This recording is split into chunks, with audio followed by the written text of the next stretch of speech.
Alireza gets white, he'll have to bring the fight to his world #1 rated opponent.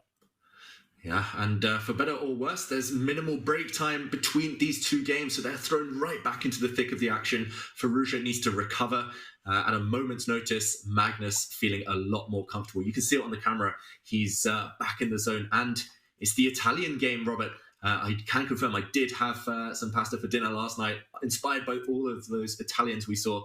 And wow, what do you make of this opening choice? Bring the bishop out early to g5 in a must-win situation. I think it's a good call from Alireza and a better call from Magnus, not pushing his g-pawn, as is the case in many Italian games when your opponent brings the dark square bishop out with a pin. So instead, Magnus, he brought his bishop to c5, then back to e7. He wastes a turn, so to speak, but it's to keep the foundation of his position solid. Do not give Alireza the type of aggressive play that he so desperately desires. Yeah, Magnus just trying to lock things down. We mentioned he will try to suck the life out of this position. He won't want to allow it to explode, to become fun. But Firouzja, he has this uncanny knack of making positions exciting later on, making them really complicated. Sometimes it backfires on him. We've seen that in that previous game. But Firouzja, if he can somehow make it happen when Magnus least expects it, he does stand a chance. Right now, rook to e1. Feels like Firouzja's in preparation. Look at the clock times. Magnus pushes a pawn. He's next going to move the king out of the eye line of the white light square bishop. And it might be on the king side here, Robert. Firouzja needs to strike, and soon, in the center. As you said, the knight can jump out to h5 to put some pressure on this bishop on g3. So the idea is clear now from Magnus. And he was a bit lacking in space. In particular, his bishop on e7, that's staring into its own pieces. So he is trying to create new avenues for the rest of his pieces. I love the move g6. It's a very smart play. Now for Alireza, do you continue with natural development? Knight c3, maybe even knight to d5 if the black knight ever moves? Or do you save your bishop, David, with a move like h3? It's a bit calmer, it's quieter, but it does keep the game going in a way that Alireza may want. Yeah, I like pawn to h3, creating a nice escape square for that bishop on h2. Also preventing one of black's main ideas if white breaks out in the center. I would love to play pawn to d4, open the middle of the board, control the middle of the board potentially, but pawn to d4 here might run into bishop to g4, pinning and at least causing some discomfort for white. So pawn to h3, a multi-purpose move, you call it, Robert, on the board now. And Magnus, he might not have time to play on the king side with his f-pawn. He plays rook to e8, a bit inconsistent, but he's trying to get ready for the white d4 pawn push, which looks imminent, might even happen now on this next turn. And bishop to f8, very passive. Viewers at home might be wondering, you know, the freestyle challenge, the freestyle goat challenge starts in a couple of days. Why is he putting all his pieces back on the back rank? But Magnus just trying to get organized. He's trying to improve the scope of his rook. And the bishop will come to g7, where if d4 is played, it will have a longer diagonal to work with. This was the cost of Magnus Carlsen's opening. It wasn't just time, it was shutting the door on activity for the dark square bishop. And this bishop on c8, we typically tell you not to move the same piece multiple times. This dark square bishop has moved 3 times. The bishop on c8 hasn't moved at all. Eventually, it can go to a square like e6, but there's no rush for it because that bishop, its future is not evident. Bishop e6 doesn't want to sit there, doesn't want to sit on d7 a little bit more quietly. These questions are not easy to answer, so Magnus punts on the decision for now.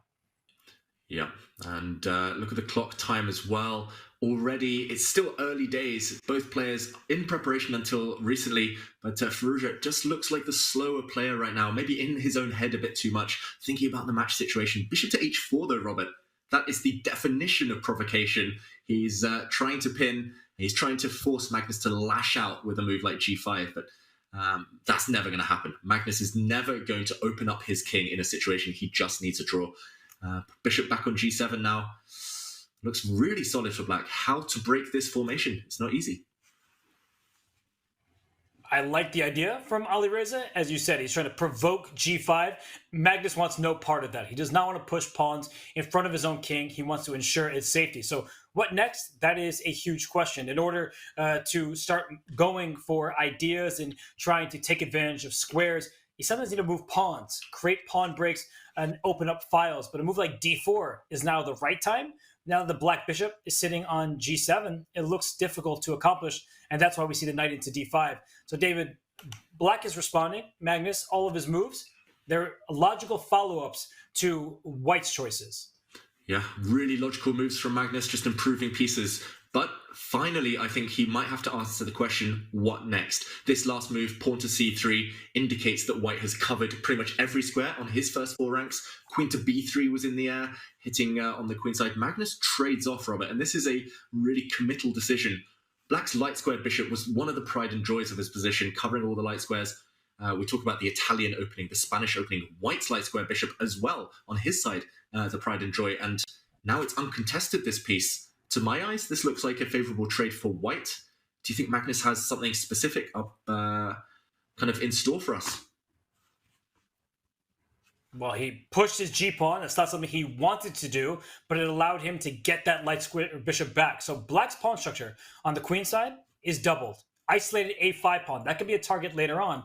And you've pressed forward on the king side. But Magnus's claim, David, is that his king is safe and sound because there are no white attackers in front of it. So is this pawn a5 a weakness? I would say absolutely, but difficult to get to. It takes a knight journey to reroute and get there. I like white's position, I have to admit, but I think that Magnus, he's not unhappy to be here. Yeah, Magnus has advantages of his own, including this really strong black knight now sitting on f4. And will he score? That's the big question. The black knight now solidified, and Firouzja desperately trying to undermine it. If black now captures in the center, pawn takes d4, I think Alireza here, he would leap on the opportunity of removing that black knight from the board with his bishop, forcing black to break the pawn chain. Really ugly structure there. So I don't think Magnus is going to get hasty. He will want to keep the tension instead, but this one's building, Robert. It feels like it's really starting to come to life. The real fireworks in the near future, but right now there's enough imbalance. There's enough hope for Firouzja. And yeah, I'm liking what he's doing. He's at least got a position. He's got a game, and he's alive in this final.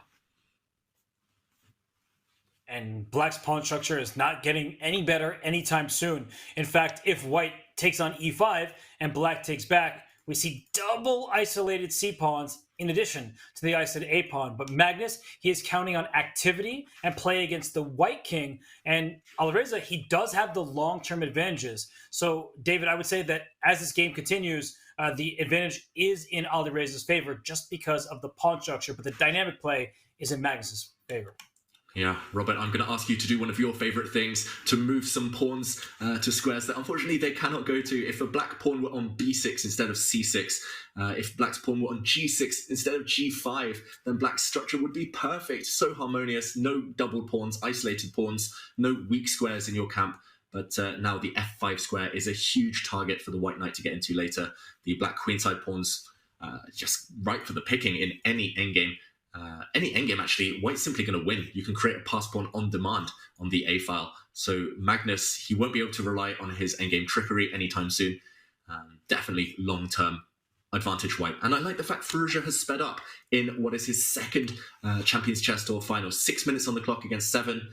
That's closer than it has been for a while. So definitely shaping up nicely. What do you think, Robert? I'm going to ask you now, put you on the spot. Will we see Armageddon today? It's funny because I was about to ask you a question. I was going to say, doesn't it feel like Magnus's position is more of Alireza's alley, where Alireza's position is more Magnus style? So in regards to the Armageddon, I actually think it's quite likely, just because Magnus, only needing a draw, may have to play forcefully, and that's not comfortable when you want to play solidly to try to get that half point. Yeah, Magnus will not be feeling comfortable in this situation. I've known Magnus a long time, and he really dislikes it when long-term he's suffering, when he has these ugly pawns and needs to compensate by showing real kind of energy and to kind of gamble in a way. And he is trying to gamble now. Bishop to c5. Robert, given a question mark, it drops a pawn. It's a big sacrifice, a committal sacrifice. Knight takes a5 is available for white. Is greed good here? Does Firouzja jump in and just call that bluff? I guess he's got to be worried about his king side, but does Magnus have anything concrete against the white king? I must confess, I don't see it. I don't see any justification. Surely, if he wants to win this match, there we go. He does get greedy. He snaps off the pawn. and Magnus goes in. G for glory. Will he win this game? What do you make of this? Can white fend off the attack? I think that Alireza is just in time. We talked about hooks, that G4 push. If there was something attacked on F3, would have pried open the white king side. But for now, everything is under control. H4 is a good move. If black had a queen on G6 already, then G3 becomes a deadly threat thanks to bishop on C5. But that seems quite a ways away, and white will see it coming, slide the king to the corner, and then maybe even move the bishop out to G3. Not now. Bishop G3 would simply blunder a piece. But in the future, the move bishop to G3, if the king is on H1, seems to have white's position looking safe and sound. Yeah, king to H1, one of the first moves you mentioned, and then a bishop on G3. It looks like an unassailable fortress, and one that's actually cropped up in a lot of classic games throughout chess history, especially if white puts a bishop on G3 and that bishop's captured by the black knight. That pawn shelter, that pawn formation of pawns on G2, G3, H4, just no way through. White's king will live 1,000 years in the corner, kind of on the H2 square. So Firouzja, I think he's doing everything right. I think Armageddon is a big favorite in this one. Magnus does need some real magic in order to save this game. I don't see it. White is simply going to come back with the knight to C4, start pushing the A pawn or the B pawn. Full control, queen G3, queen F6, I was going to say, met by bishop G3, guarding everything. And this pawn formation, wow, Robert, I must admit, I missed this one, but Magnus allowing an endgame despite how bad the black pawns are. Counterintuitive to trade queens when you're down material. All of our coaches taught us if you're trailing, you want more pieces on the board because endgames will not be favorable. But Magnus spots that the pawn structure may collapse very quickly with a bishop on F2 also hitting this rook on E1. So a very clever attempt from Magnus, and Alireza says, I'm not afraid, let's go. Outside pass pawns usually rule the day in the endgame. He brings his rook behind the B pawn. It gets a question mark. I am ridding us of that question mark. That is a good decision. I think Alireza is fully in charge. Yeah, he is dominating this game. We said it earlier, any endgame favors white due to the power of the passed pawn. The white A pawn is likely to win this game. And I'm going to call it Alireza the A pawn. It's going to start sprinting forward very, very shortly. Magnus, though, what's he pausing about? Surely he has to snap off the pawn on G3 before it disappears, before the white king steps forward and defends it. He's a pawn down after all. The C6 pawn is collapsing. Look at those accuracy levels. Firouzja playing one of the games of his life. So important here. And he's playing so well, Robert. So strongly. And Magnus, okay, desperately trying to mix it. Pawn to F5. We see the eval bar not approving, not liking this move. But he's desperately trying at least a source of counterplay, a source of light at the end of the tunnel for the black E pawn. Is there a way to stop it running? That's the big question. Looks difficult to stop. If the pawn captures on F5, which seems to be a natural try, there it goes. The bishop on F2 helps it out as you just rush the E-pawn up the board with the rook behind it for good measure. So Alireza right now, he sees how dangerous the position is. David, can he just grab this C6 pawn with his knight and then work around what will be an annoying E-pawn passer that black will try to turn into a queen? I think he can. I think Alireza could get away with it, but that would, as you mentioned, allow counterplay. The move I would want to play here, if it works, if you can calculate, is rook to F1, just to try and take the black F5 pawn with your rook, kill the counterplay before it even begins, kill it at source, and if you can somehow kick the black bishop out of the way, take that pawn, you're just loving life. Black has no passes. Black can basically resign. The only complication is the fact that black might be able to play a move like bishop to b6, hitting the white knight. You have to work out that it all kind of falls into place. I don't see any reason not to, though, Robert. Bishop b6, I think you can just meet with knight takes c6 in that position. We're spitting out some variations, but this is all that's going through Firouzja's mind. He does not want to allow Magnus a glimmer of hope. I'm predicting rook f1. I think that's what he's trying to work out. He does not by nature want to allow any activity. Oh, wow, he just plays b4 instead. Whoa. And that move, I actually think, deserves the question mark. Your rook f1 idea is well taken. It would have prevented black from getting this passed pawn. And f takes e4 certainly looks like a nice try. Bishop takes g3 at any moment. is going to potentially win the h4 pawn. But David, this position, they don't have the evaluation bar by their side. They're going on their own. Magnus doesn't know that he suddenly has an opportunity because you play a move like pawn takes e4. I think that Alireza is just going to take this pawn at c6, pushes b, pushes a pawns, and those are hard to stop as well. Yeah, still super difficult for black. As you say, Robert, correctly, the eval bar is not available for the players, so they know the momentum, the trend of the game. It's all been about white. Alireza is the one who's made things happen, who's got the long-term advantages. Magnus is in hustle mode, and there we go. What a move. Really classy move there from Magnus Carlsen. The white e-pawn, it's not running away anytime soon. Black's e5 pawn is the one that he wants to push down the board, but it needs support from the black rooks. And this black rook that he just moved was about to get kind of semi-trapped. Now it's going to spring forward. First he gains time against the white knight, which is defended. And now two passed pawns, double pawns all over the shop, Robert. Whose are more dangerous?